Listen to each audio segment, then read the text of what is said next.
40 years is a long time in the car business. You only have to look back on the last decade and the rapid advances we've made in technology in terms of safety, fuel economy, performance and connectivity, not to mention the fact we're staring at the horizon looking at the dawn of the autonomous car, to comprehend just how far we've come. Things certainly change. Well, 40 years ago, this was the car of the future, the first Holden Commodore. The VB Commodore was smaller, more efficient and packed with more technology than the beloved Kingswood it replaced, as it was based on the German-built Opel Rekord, but tweaked and tailored for Australian tastes by Holden's expert team of engineers. And fast forward to today, and this is the 2018 all-new Commodore. Coincidentally, a car that is smaller, more efficient and packed with more technology than ever before. And guess what?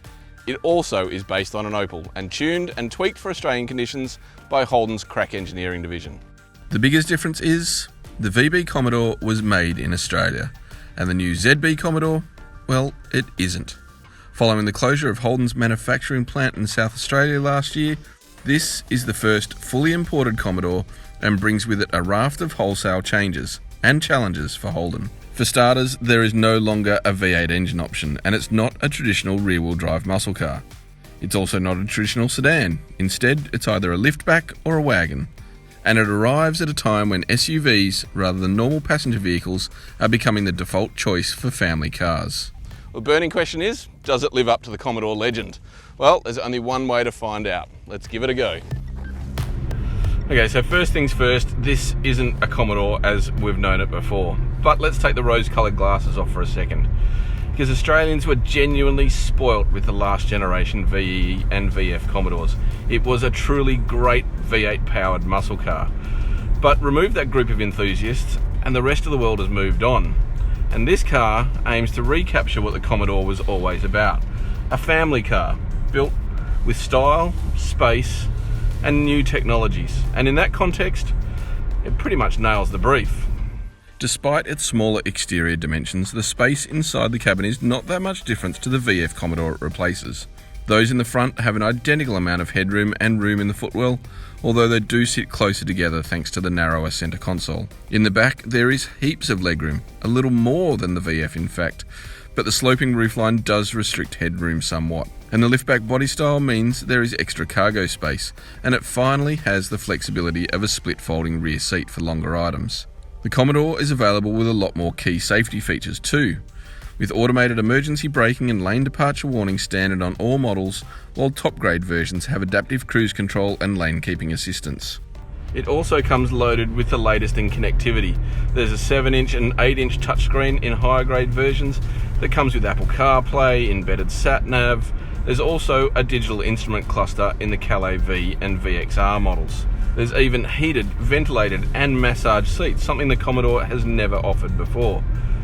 Now the dash ultimately isn't as classy as some of its European rivals, and its mostly black layout is going to make it a pretty hot car in summer. But it does feel solid and really well built.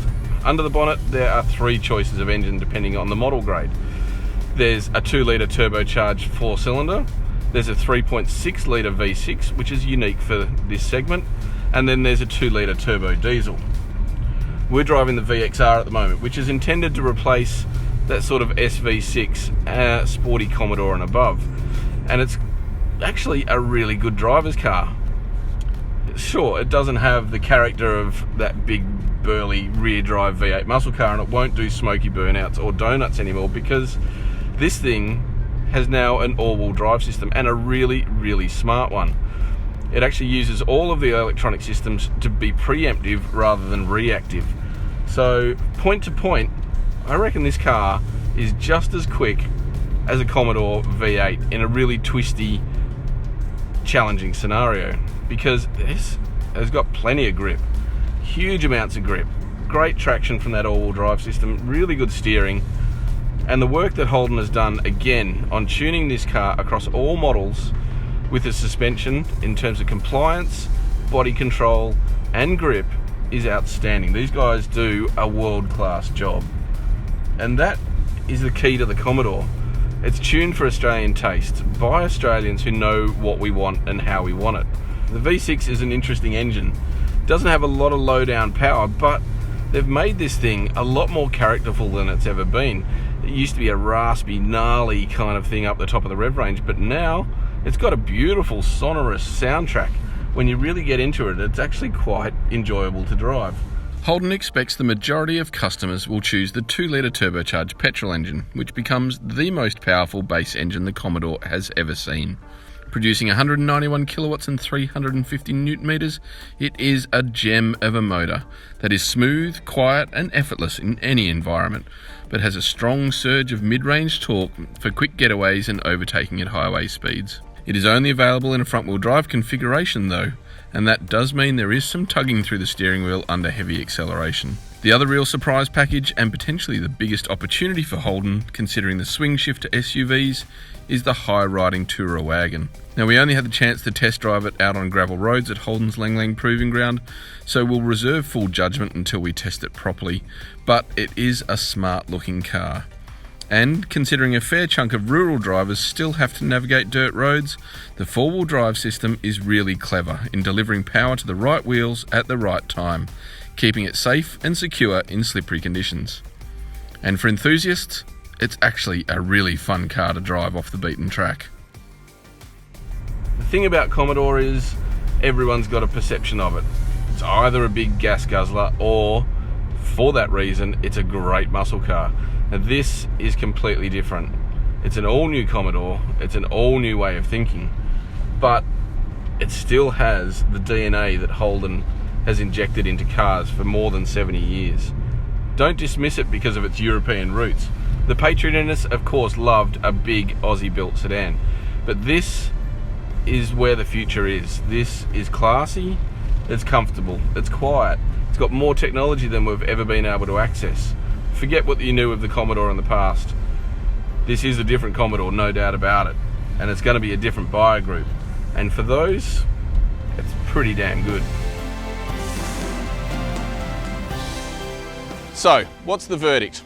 Well, let's get the obvious out of the way first. This isn't a Commodore as we've known it in the past, and it won't win over those V8 loving muscle car fans. But for everybody else, there is a lot to like about it. It's more spacious, it's more efficient, it's safer, and it's still a great car to drive. Ultimately, this is exactly what the Commodore would have morphed into naturally, even if it was still built in Australia.